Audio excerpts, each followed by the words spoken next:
오늘은 요나서 강의 세 번째 시간입니다. 오늘은 요나서 2장 전체를 강해할 예정입니다. 지난 두 번째 시간의 말미에 물고기, 스올, 죽음의 의미가 무엇인가, 그것에 대해서 이 다음 시간에, 시간 관계상 다음 시간에 설명을 드리겠다 약속드렸습니다. 그리고서 우리는 한 달 지난 이후에 오늘 이렇게 만나게 되었습니다. 요나서 2장 우리가 오늘 강해를 하려고 하는데, 지금 1장 마지막 절을 우리가 같이 읽었습니다. 70인경과 그리고 라틴어 성경에 근거하여 우리가 지금 읽고 있는 개역 개정 한글판, 이 성경이 1장으로 같이 이렇게 속해 있는데, 히브리어 성경에는 이게 2장 1절부터의 말씀이 이 1장 마지막 절부터 해서 오늘 읽은 마지막 절까지 같이 이어지게 되어 있습니다. 뭐 크게 중요한 것은 아닙니다. 성경이 처음에 쓰여졌을 때는 다 권별로 쓰여져 있지, 이 장과 절을 나눈 것은 그 이후에 한참 후에 그것을 나눈 것이기 때문에 뭐 크게 문제는 없습니다. 오늘 그래서 2장 히브리 성경 기준으로 2장 1절부터 마지막 절까지의 말씀을 이렇게 우리가 같이 읽었는데, 그 내용에 대해서 우리가 살펴보도록 하겠습니다.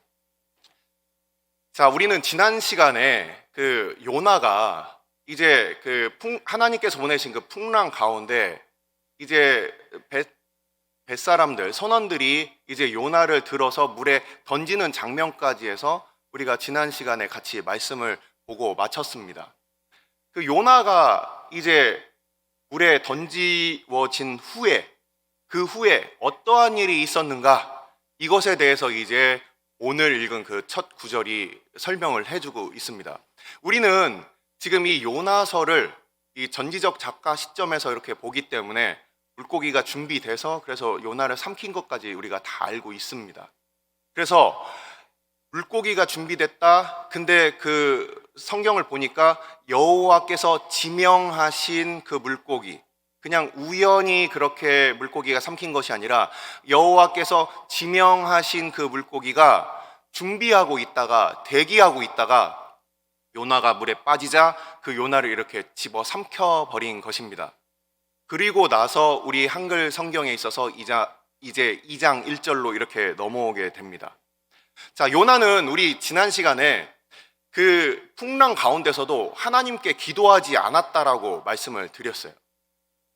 그래서 오히려 그가 배 밑바닥으로 내려가서 잠을 청했고, 그것이 바로 요나서 1장 5절에 나와 있습니다. 요나서 1장 5절에 요나는 배 밑바닥으로 내려가서 잠을 자고 있었고, 오히려 선장에게 발견이 되어서 일어나시오, 기도하시오, 이런 얘기를 이렇게 듣게 되었다는 것이죠.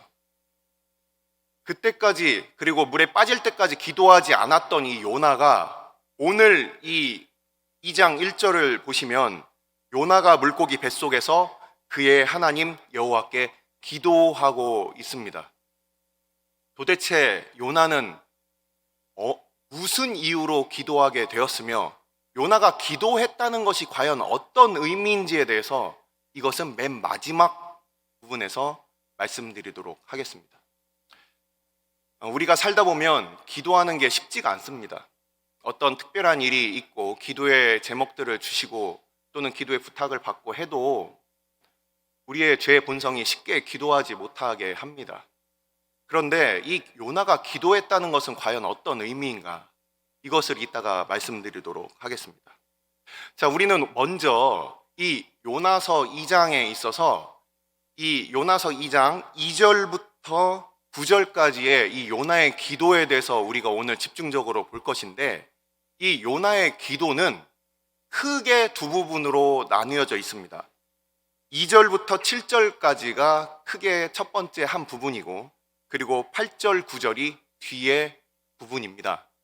근데 그 시편을 많이 연구해 보신 분들은 지금부터 조금 어려운 말씀을 드리는데 최대한 쉽게 제가 비유도 준비해 왔으니까 설명을 드리도록 하겠습니다.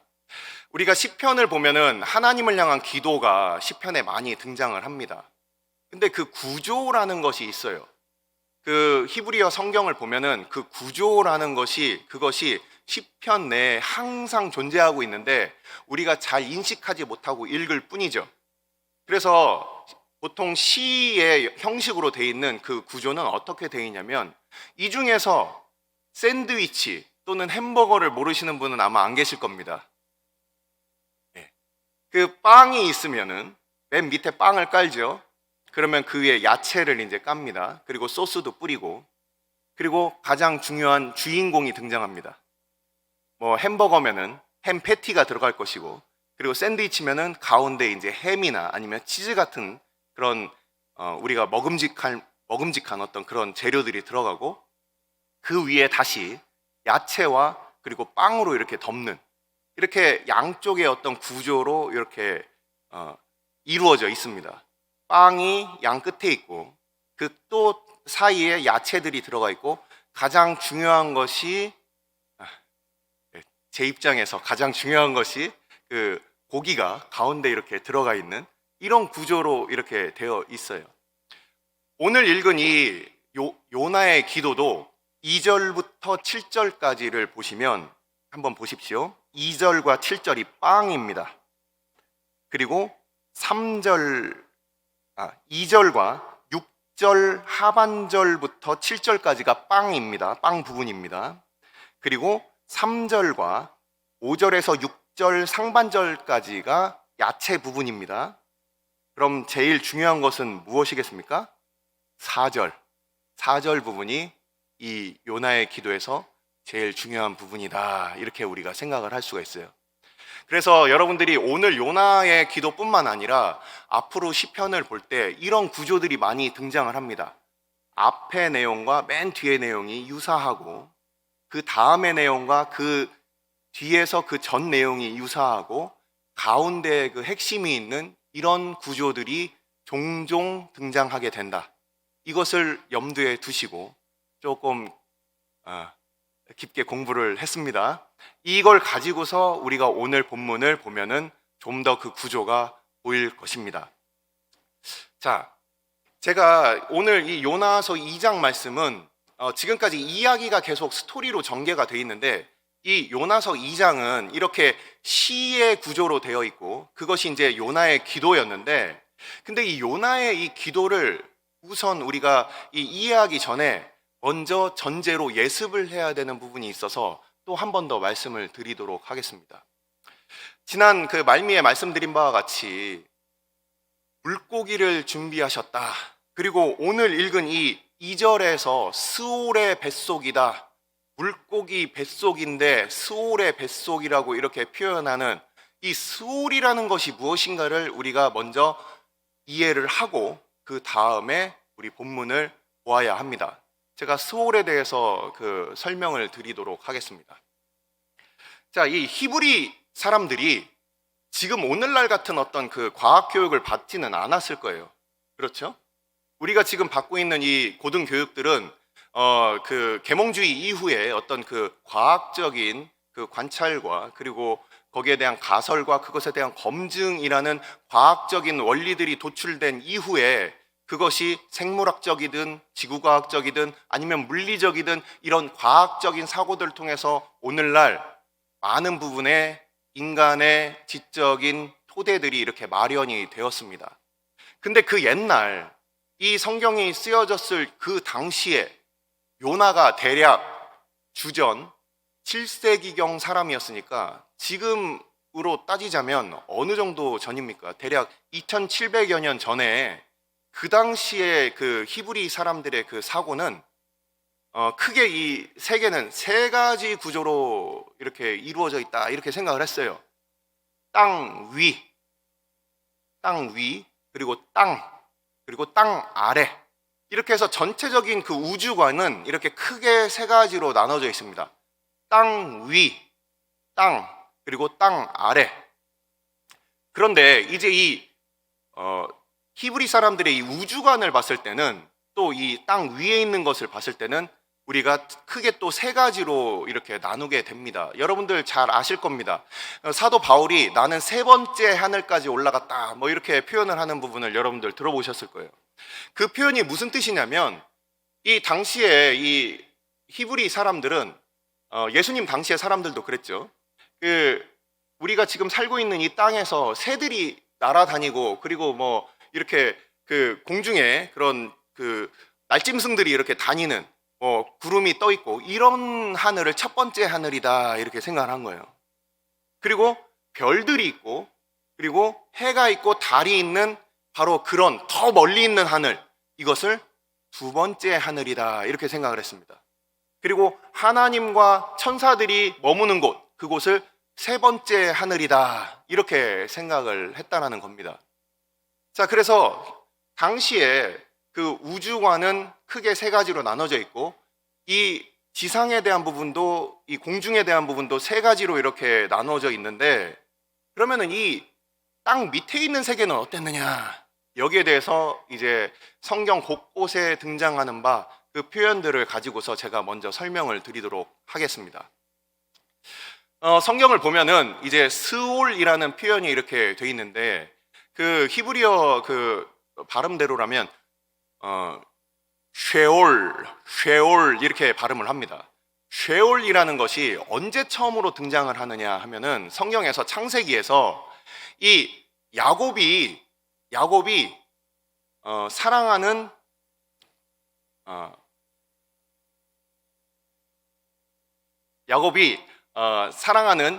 요셉을 이제 그 잃어버린 다음에, 그 사랑하는 아들 요셉을 그가 그 잃어버린 그 슬픔 때문에 이렇게 표현을 하고 있어요. 내가 어서 스올에 내려가서 이 요셉을 만나야겠다. 이게 처음으로 등장하고 있습니다, 그 성경에서. 그래서 이 스올이라는 표현은 굉장히 옛날부터 사용되었다. 족장 시대부터 사용됐던 이 표현인데, 이게 어떤 표현이냐 하면은, 성경에서 이제 땅 밑에 있는 세계를 여러 가지로 표현을 하고 있습니다. 여러분들 들어보신 표현들 중에서 어떤 표현들이 있습니까? 지옥이라는 표현이 가장 일반적이죠. 그리고 죽은 다음에 사람들이 가는 곳으로 사망 또는 음부, 뭐 이런 표현들이 있습니다. 그리고 게헨나, 뭐 이런 표현도 있습니다. 그것은 흰놈의 아들의 골짜기라는 그 표현을 헬라식으로 차용한 것인데, 게헨나 이런 표현들이 있어요. 그래서 야, 지옥에 대한 표현도 이렇게 다채롭구나, 우리가 이렇게 생각을 할 수 있습니다. 근데 이 땅 밑에 있는 세계가 어떻게 이어지냐면, 이 땅이 이렇게 그 바다에 땅이 떠 있는 것이 아니라, 땅에 그 바다를 담고 있고, 그 밑에는 뭔가 큰 구덩이가 있다라고 이렇게 생각을 하는 거예요, 이 사람들이. 그래서 오늘 읽은 이 표현 가운데서도 뭐라고 되어 있습니까? 여기에 보면은 그 구덩이에서 건지셨나이다, 6절을 보시면 이 구덩이가 있다라고 표현이 되어 있습니다. 그래서 계시록에 등장하는 바와 같이 그 사단이 갇히게 되는, 나중에 무저갱, 그 땅 밑에 있는 어떤 끊임없는, 바닥이 없는 어떤 그런 구멍, 이것을 이 히브리 사람들은 지옥의 한 모습으로 그렇게 생각을 했다라는 겁니다. 그래서 우리가 다시 정리를 해보면, 이 스올이라는 곳은 죽으면 사람들이 가는 곳이고, 그리고 그것은 땅 밑에 있으며, 그것은 바다와 땅보다 더 아래에 있고 어떤 큰 구멍을 이루고 있다. 그리고 거기서부터 이제 산이 자라서 올라오는 거예요. 그래서 이 산은 그 위로, 땅 위로 뚫고 올라와서, 오늘 여기 보시면 6절에 보시면 내가 산의 뿌리까지라는 표현이 있어요. 이 뿌리라는 표현이, 이 사전을 찾아보니까 이 나무를 딱 잘랐을 때 나무 둥치가 있지 않습니까? 요 단어입니다. 내가 산의 나무 둥치까지 내려갔다. 이 나무가 이제 쭉 자라서 가지가 올라오는 그 근본인 것처럼, 바로 이 수올이라는 곳은 땅 밑에 산이 자라는 그 뿌리의 그 부분, 그래서 그곳까지 내가 내려갔다라고 이렇게 표현을 하고 있는 것입니다. 그래서 요나가 계속 내려갔죠. 우리 지난 시간에 기억나십니까? 욥바로 내려갔어요. 그리고 배를 타기 위해서 갑판 아래로 내려갔어요. 그리고 그가 더 내려가서 잠을 잤습니다. 그리고 나서 이제 땅의 뿌리까지 내려갔다. 이렇게 우리가 지난 시간에 잠깐 살펴보았습니다. 그래서 이 땅의 뿌리라는 것은 바로 죽음이다. 그래서 오늘 지금까지 이제 제가 설명한 것들을 들으시고 바로 이해하신 분들은 다 아실 겁니다. 이것은 죽음을 이야기하는 것이구나. 우리 다 같이 한번 찾아보겠습니다. 마태복음 12장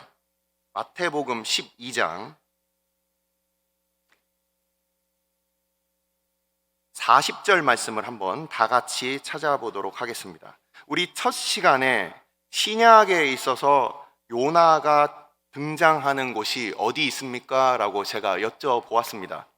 그 중에서 마태복음 12장과 16장 두 번에 걸쳐서 요나가 등장을 하게 되는데, 그 중에 바로 12장 40절 말씀이 바로 오늘 읽은 이 본문에 해당하는 말씀입니다. 마태복음 12장 40절 말씀입니다. 다 같이 한 목소리로 읽겠습니다. 요나가 밤낮 사흘 동안 큰 물고기 뱃속에 있었던 것 같이 인자도 밤낮 사흘 동안 땅속에 있으리라. 아멘. 자, 서기관과 바리새인 중에서 그 몇 사람이 예수님께 표적을 이렇게 구하는 그 장면에서 예수님께서 이렇게 대답을 해주시는 바로 그 부분이었습니다. 너희들이 표적을 많이 구하고 이 악하고 음란한 세대가 표적을 구한다. 하지만 선지자 요나의 표적밖에는 보일 표적이 없다. 그러면서 그 표적을 말씀하신 바가 무엇이냐면, 요나가 밤낮 사흘 동안 큰 물고기 뱃속에 있었던 것 같이 인자도 밤낮 사흘 동안 땅속에 있으리라. 이렇게 얘기하면서 이 땅속에 있는다는 것이 우리가 잘 알듯이 우리 주님께서 우리를 대신해서 죽으셨다.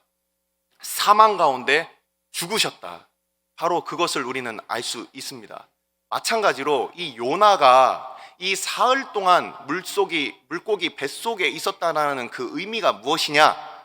이것이 바로 죽음을 상징한다라는 것입니다. 자, 실제 요나가 목숨까지 끊어졌냐?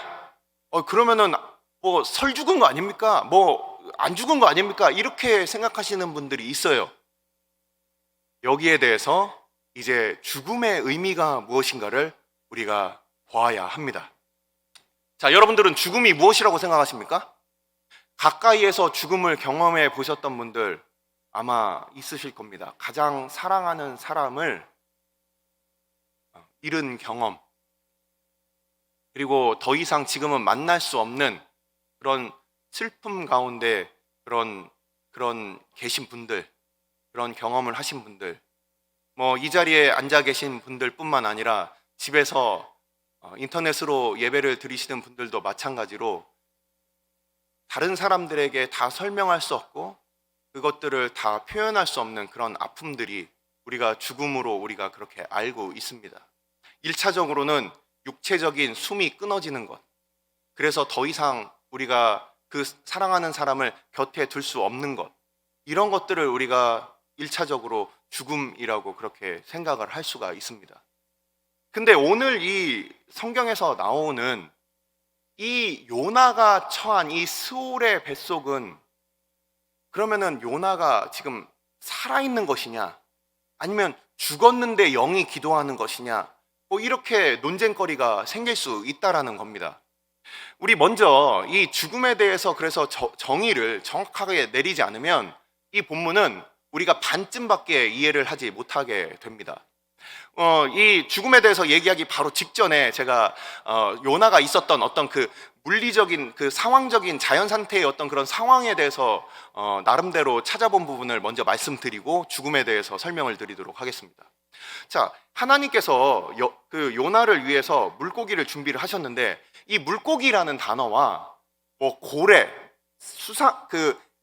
바다에서 사는 그 생물들, 뭐 수중, 뭐 해저, 이런 생물들에게 있어서 이 물고기가 뭐 구별해서 쓰는 게 없습니다. 상어도 물고기고요, 그야말로 뭐 물고기도 물고기고요, 고래도 물고기고요. 구약에서는 모든 바다에 다니는 모든 생물을 다 물고기라고 표현을 했습니다. 그래서 요나를 집어삼킨 물고기가 도대체 뭐냐? 요나를 집어삼킨 물고기가 뭐였는지 한번 여러분들 생각해 보시지 않았습니까? 뭐 어렸을 때부터 요나를 삼킨 물고기가 뭘까? 이러면서 많은 사람들이 상상력을 발휘해서 그림도 많이 그려 놓았더라고요. 우리가 뭐 인터넷에서 쉽게 뭐 구글 같은 데서 요나를 삼킨 물고기 뭐 이렇게 한번 살펴보시면 요나가 마치 잠수정을 타고 있듯이 물고기 뱃속에서 이렇게 막 앉아 있는 뭐 그런 그림도 그려놨고요. 어떤 사람은 이제 발가 벗어가지고 막 그래가지고 막 그렇게 들어가 있는 그림도 있고요. 물고기의 입을 벌리고 있고 요나가 한 반쯤 이렇게 잡혀 먹히는 뭐 그런 그림도 있고요. 뭐 여러 그런 그림들이 있더라고요. 그래서 여러분들의 상상은 어떻습니까? 어떤 물고기에 그 요나가 들어갔다고 생각하십니까? 저는 이 요나가 하나님께서 이 요나를 삼키게 하신 그 물고기가 아마 고래였지 않을까. 대부분 그렇게 생각하시죠. 왜 우리가 고래라고 생각할 수 있습니까? 제가 이 설교를 준비하기 위해서 가장 구체적인 실증을 한번 찾아보았습니다. 신뢰가 있더라고요. 그것도 2021년 1월 달에 이탈리아 쪽에서 고래가 하나 잡혔습니다. 똑같은 지중해지요. 똑같은 지중해예요. 지중해에 살고 있는 고래 중에서 얼마나 큰 게 있는지 궁금했어요. 그래서 한번 찾아보았습니다. 그랬더니 무려 20m짜리 고래가 잡혔습니다. 20m짜리 고래가 그게 70톤짜리 고래가 잡혔습니다. 20m짜리 70톤짜리 고래면은 그러면은 이 앞에 피아노부터 저 중층까지 중간 정도까지 그렇게 가는 그 정도 길이이고 그 안에 사람이 이제 얼마든지 한 번에 삼켜 버린다는 거예요. 고래가 덩치가 큰데 뭐 물고기를 먹으면 이렇게 씹어서 삼키지는 않을 거란 말이에요. 우리가 고래가 그 물고기를 먹는 방식 잘 알고 계실 겁니다. 한 번에 물과 함께 물고기들을 쫙 같이 몰고 가서 마치 투망을 던져서 쫙 끌고 가듯이 그렇게 확 잡아먹으면 그 안으로 쑥 빨려 들어가서 그 안에서 소화가 되는 그런 구조로 그렇게 사냥을 합니다. 그래서 이 고래가 한 번에 그 요나를 그렇게 꽉 물었을 때 그때 그가 물고기 뱃속으로 이렇게 들어가게 되었다라고 우리가 생각해 볼 수가 있어요. 뿐만 아니라 고래는 아가미로 그렇게 호흡하는 그런 다른 여타 물고기들과는 다른 구조를 가지고 있습니다. 우리는 이제 과학 시간을 다 보냈기 때문에 잘 알고 계실 거예요. 고래가 갖고 있는 그 특성은 포유류이기 때문에 그래서 이 고래는 등에 있는 그 숨통, 그 등에 있는 그 콧구멍을 통해 가지고서 그 해상에 있는 그 공기를 집어서 삼키고 들이쉬고 그리고서 다시 바다로 들어가서 생활하는 그런 생활 패턴을 가지고 있는 것입니다. 그렇기 때문에 이 고래가 호흡을 쫙 받으면 이 지상에 있는 공기가 그 안으로 빨려 들어오고 그리고 그 안에 있었던 그 폐와 위까지 그 공기가 쭉 빨아 들어올 때 그때 그 속에 있었던 이 요나도 그 지상에 있는 그 공기를 맡으면서 그가 살아 있을 수 있었을 거란 그런 가정들이 성립하게 되는 것입니다. 그래서 우리가 뭐 하나님의 그 특별하고 그 초자연적인 그런 그 기적에 대해서 우리가 좀 더 자세하게 이렇게 생각을 해보면 이렇게 우리가 생각을 해볼 수 있다라는 겁니다. 그래서 하나님께서 준비하신 그 큰 물고기 그것은 아마 고래였지 않을까. 그리고 그를 한 번에 삼켜서 그 안에서 그가 이제 이렇게 생존을 하게 되었다. 그렇다면 이 사흘 밤낮을 보냈다라고 이렇게 돼 있는데 이 사흘째라고 이렇게 그 사전을 찾아보니까 사흘의 모든 사흘밤, 모든 사흘낮을 그렇게 보낸 것이 아니라 이 사흘째, 세 번째 낮 또는 세 번째 밤 이렇게 표현이 되어 있습니다. 예수님께서도 금요일 날 돌아가시고 토요일 날 그리고 주일 일요일 아침이 바로 세 번째 날의 그 동틀 무렵이었죠. 그렇기 때문에 이 표현도 마찬가지로 세 번째 날에 이 요나가 이제 기도했다라고 이렇게 되어 있습니다. 자, 요나는 이 3일 동안 무엇을 겪었을까요? 바로 방금 말씀드렸듯이 이 요나는 이 사흘 동안 그는 죽음을 맛봤다는 겁니다. 아니, 목사님, 고래를 준비시켰다면서요. 뭐 공기가 들어왔다면서요. 뭐 죽은 게 아니라면서요.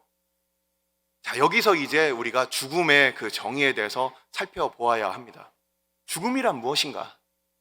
많은 사람들은 호흡이 끊어지고 그냥 죽어서 우리가 장례를 치르는 그런 죽음을 죽음이라고 얘기를 하지만 성경에서는 그 죽음에 대해서 우리 어떻게 표현을 하고 있습니까? 우리 이전에 로마서 말씀 가운데서도 새벽에 그렇게 그 말씀을 설명을 드린 바와 같이 우리는 죽었던 존재다. 에베소서 말씀에서 그렇게 표현을 하고 있습니다. 우리는 이미 죽었었다. 우리가 이미 영적으로 죽은 상태였다. 이것은 무엇을 의미합니까?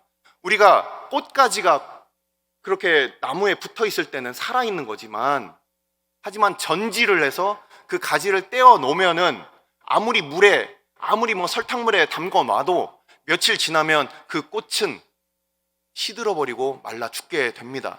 너무나도 우리가 잘 알고 있어요.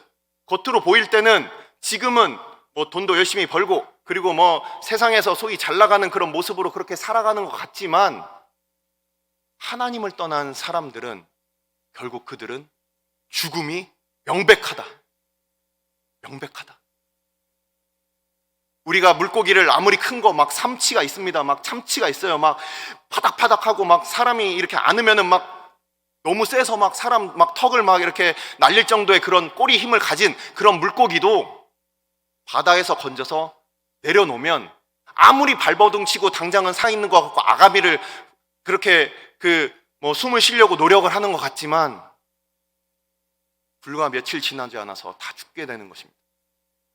물을 떠난 물고기가, 바다를 떠난 물고기가 아무리 덩치가 크고 좋아도 그가 죽을 수밖에 없는 것처럼, 그리고 아무리 예뻐도 그 꽃이 꽃가지를 떠나면 죽을 수밖에 없는 것처럼 생명의 근원이 되시는 하나님을 떠나는 것이, 그것이 진짜 죽음이다. 많은 사람들이 여기서 착각을 하면서 그렇게 담대하게 살고 있어요. 당장 지금 나에게 무슨 일이 일어나겠어? 내가 누리고 있는 것이 이렇게 많은데, 내가 지금 건강한데, 나에게 지금 물질이 있는데, 나에게 지금 이렇게 도와주는 사람들이 이렇게 많은데, 그러면서 사람들이 착각을 하는 거예요. 하나님으로부터 버림받는다는 것이 무엇인지 하나도 모르기 때문에. 그래서 우리는 가장 무서운 것은 하나님께서 그냥 놔두시는 거라고 그랬어요. 이것을 우리는 신학적인 표현으로 유기라고 표현을 합니다. 그냥 놔두는 거예요. 우리의 인생 가운데 하나님의 경고가 들리지 않습니까? 우리의 삶 가운데 하나님의 말씀이 들리지 않고 마치 발람과 같이 돈 버는데 급급하여 그래서 신나라 나귀를 타고 그렇게 출발하고 있진 않습니까? 그때가 제일 위험한 시기입니다. 이 요나는 이 사흘 동안의 이 물고기 뱃속에서 그는 하나님 편에서 철저히 버림받는 바로 그 시간을 그가 경험하게 된 것입니다. 하나님께서 그에게 말씀하시지도 않아요. 아무것도 말씀하시지 않고 그렇게 그를 내버려 두시는 겁니다. 이 요나는 바로 그 하나님으로부터 버림받는 그 시간을 그가 겪게 되는 것이에요. 우리 주님께서 이 사망에 우리를 대신해서 그 사망에 죽으셨다. 이 얘기는 삼위일체 하나님, 성부, 성자, 성령이 하나이시고 그 하나님은 결코 분리가 될 수 없는데 그 영광의 하나님이 분리가 된, 처음이자 마지막으로 분리가 된 사건이 바로 십자가의 죽으심이라는 겁니다. 우리가 겪어야 될 하나님과의 철저한 분리를 우리 주님께서 십자가에서 아버지로부터 외면을 당하시고 버림을 당하신 그 사건이 바로 우리 주님의 죽으심이었다는 거예요. 단순히 육체적으로 죽은 것, 그것은 누구나 다 죽습니다. 누구나 다 죽어요. 하지만 정말 무서운 것은 하나님으로부터 완전히 버림받는 것이에요. 우리는 그것을 알고 있습니다. 우리들 가까운 사람들이라고 하더라도 얼굴 안 보고 그렇게 만날 수가 없고, 그것은 죽은 거나 마찬가지예요. 단순히 목숨이 끊어져서 우리가 못 보는 것, 그런 것이 아니라 더 이상 볼 수도 없고 만날 수도 없고 그 어떠한 것도 생각할 수 없는 그런 상황을 우리가 죽음이라고 이야기하는 것입니다. 그래서 성경에서는 수월의 상황에 대해서 많은 부분에 있어서 이렇게 표현을 하고 있습니다. 또 한번 또 찾아보도록 하겠습니다. 욥기 10장 21절 22절 말씀입니다. 욥기 10장 21절 22절 말씀.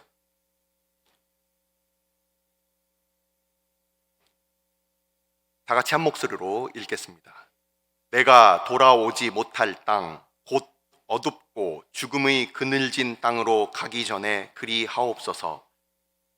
땅은 어두워서 흑암 같고 죽음의 그늘이 져서 아무 구별도 없고 광명도 흑암 같으니이다. 아멘.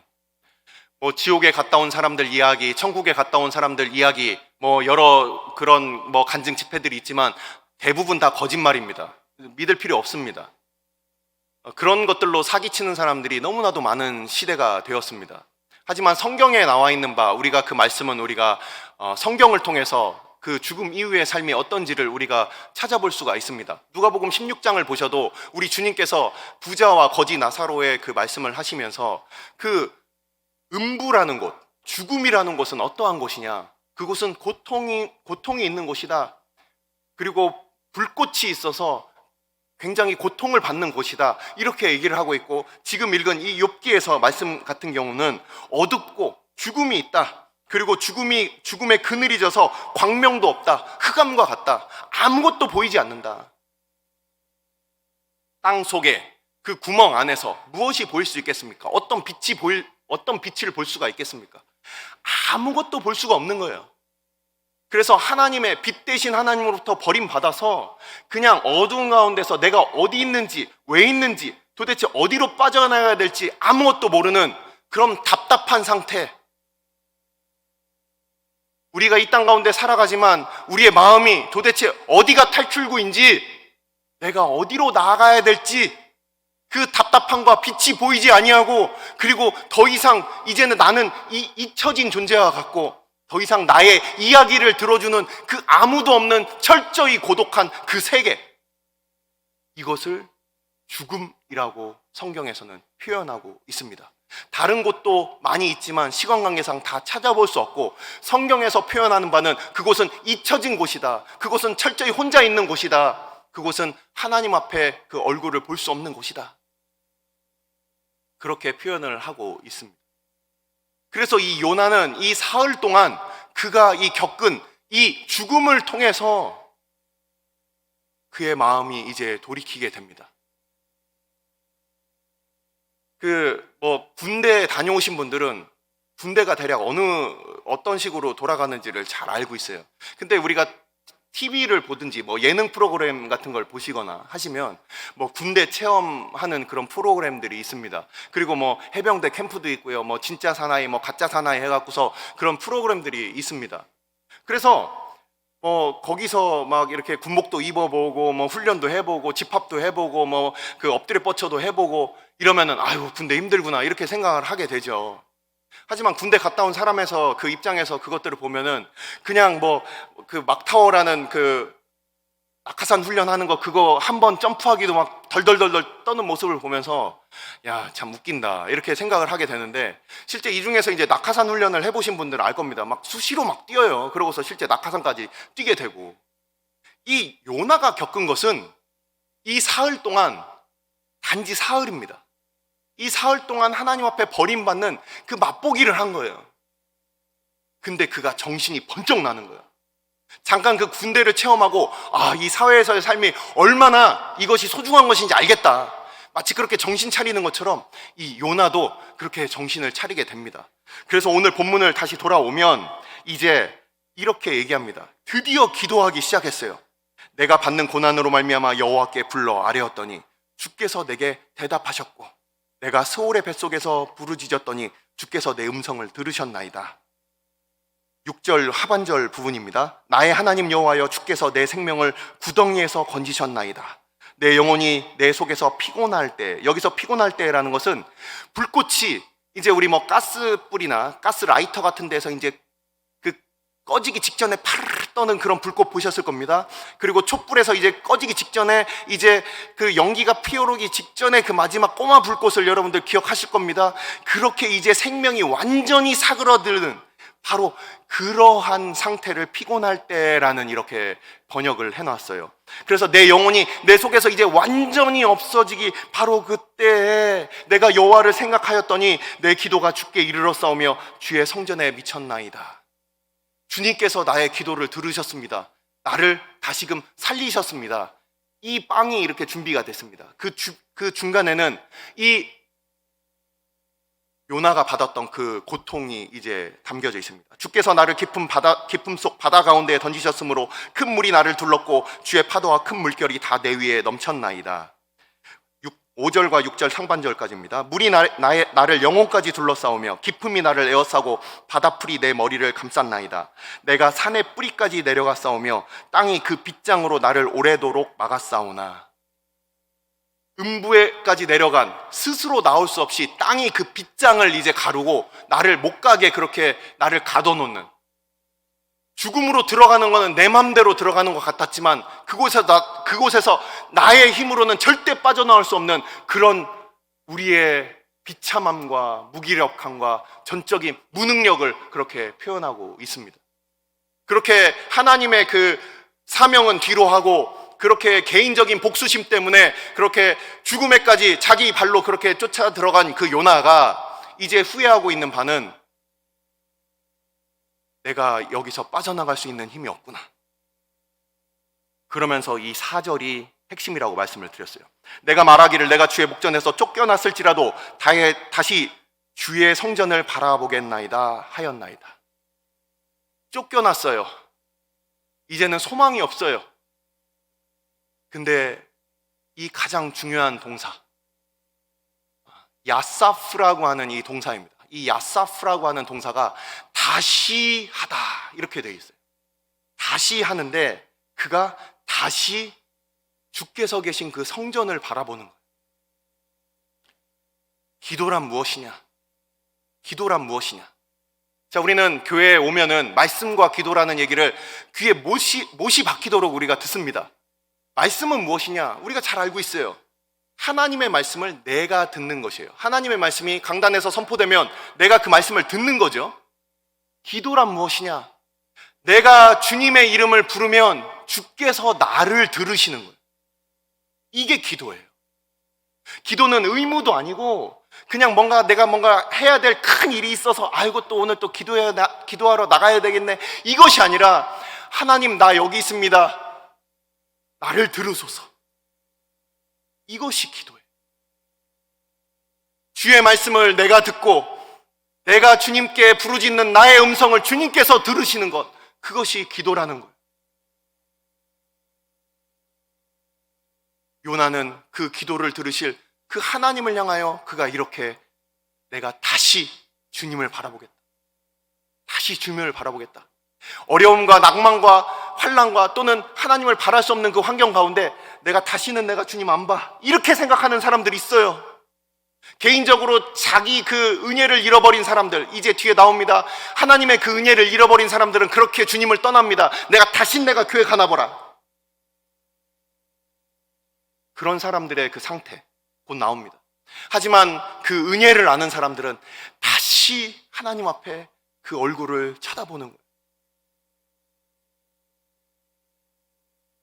자, 오늘 8절 9절 말씀을 이제 보고 마무리하겠습니다. 거짓되고 헛된 것을 숭상하는 모든 자는 자기에게 베푸신 은혜를 버렸사오나 거짓되고 헛되다 그러면은 이게 헛되고 헛되다 이렇게 돼 있어요. 성경에서는 우상을 헛되고 헛되다 이렇게 표현을 합니다. 헛되고 헛된 것은 바로 우상이다. 우상은 우리가 출애굽기와 그리고 신명기에서 뭐라고 되어 있습니까? 신명기 5장에서 뭐라고 되어 있습니까? 자기를 위하여 만드는 것이 우상이에요. 하나님의 영광을 위하여 우리가 하나님을 섬기는 것이 아니라 나를 위하여 만든 헛되고 헛된 것을, 그것을 우상이라고 합니다. 나 자신이 그 나를 사랑하는 것이, 그것이 신앙의 목표가 되어서, 그래서 하나님은 우리에게 은혜를 베푸셨는데 그 은혜는 버리고 내가 신앙의 주인이 되어서 나를 위해서 끊임없이 이거 주세요, 저거 주세요, 왜 안 주세요 하면서 앗수로 처단해 주세요, 나는 걔네들 용서할 수 없어요 이러면서 하나님의 영광을, 그 앗수로 백성들 가운데 하나님께서 받으실 그 영광은 다 뒤로 버리고 나의 복수심과 나의 생각이 그것이 앞장서서, 그래서 그것이 우상이 돼버린 이 요나, 헛되고 헛된 것을 숭상하는, 그래서 자기에게 베푸셨던 그 이스라엘에게 베푸셨고 자기에게 베푸셨던 아무 가치도 없고 하나님 앞에 구원받을 만한 어떤 이유도 없는데 그를 구원하신 그 은혜는 말짱 잊고 자기의 그 우상만이 남아버렸던 이 요나, 그런 사람들은 은혜를 버렸다는 거예요.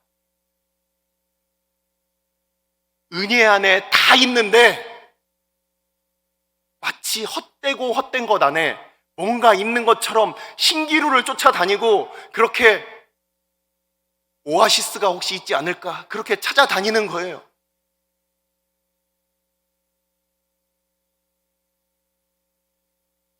우리는 하나님의 말씀과 우리의 생각이 부딪힐 때,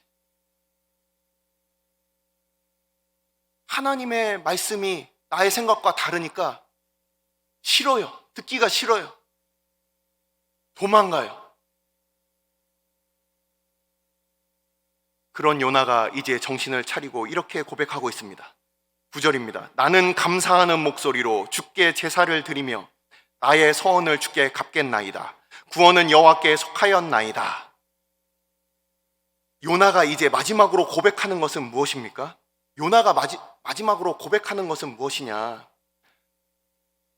주께 제사를 드린다. 나의 서원을 주께 갚겠다. 내가 주님께 약속했던 것을, 그것을 온전하게 하겠다. 이것이 갚겠다라는 의미입니다. 내가 예전에 주님께 고백했던 것이 무엇이 있습니까? 여기 모인 우리들은 주님께 우리가 처음 믿을 때 고백했던 것이 무엇입니까? 여러분들이 주님을 처음 믿을 때 여러분들이 주님 앞에 고백했던 것이 무엇입니까? 기억나십니까?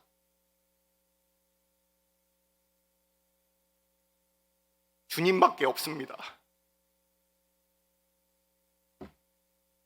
주님이 나의 모든 것 되십니다. 주님밖에 없습니다.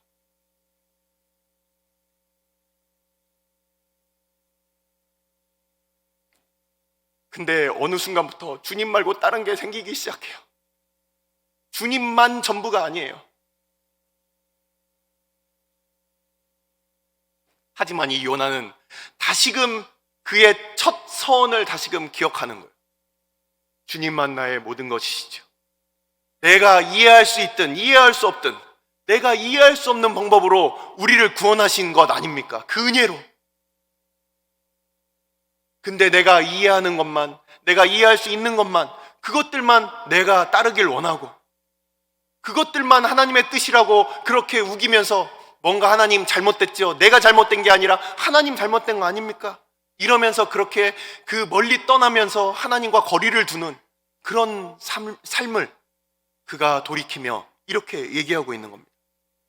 내가 주님 앞에 그 선지자로 처음 부르심을 받았던 그때, 내가 그리스도인으로 주의 백성으로 부르심을 받았던 처음 그 시간, 구원은 하나님께 있습니다. 계시록 7장 10절의 말씀입니다. 구원하심이 우리 하나님과 우리 보좌에 앉으신 우리 하나님과 어린 양께 있도다. 바로 그 말씀과 똑같지 않습니까? 근데 한 가지 더 재미있는 점도 있습니다. 이 히브리어 성경을 찾아보니까 구원이라는 그 단어가 뭡니까? 구원이라는 단어가 바로 우리가 잘 알고 있는 우리 주님의 이름입니다. 예슈야흐. 예슈야흐. 이게 예수라는 우리 주님의 이름이죠. 예슈야흐가 여호와께 있다. 구원이 우리 주님께 있다. 구원이 바로 우리 주님이시다. 나를 구원하심도, 그리고 아수르를 구원하심도, 이스라엘을 구원하심도, 온 세계 열방, 내가 좋아하는 사람이나 미워하는 사람이나 그 모든 구원의 주권이 하나님께 있는데, 그것을 감히 넘봤던 이 요나가 마침내 이 고민을 하는 거예요. 우리의 구원이 하나님께 있다면 우리의 생활도, 우리가 이 땅에서 사는 그 모든 방법도 그것이 다 하나님께 있지 않겠습니까? 기도하겠습니다.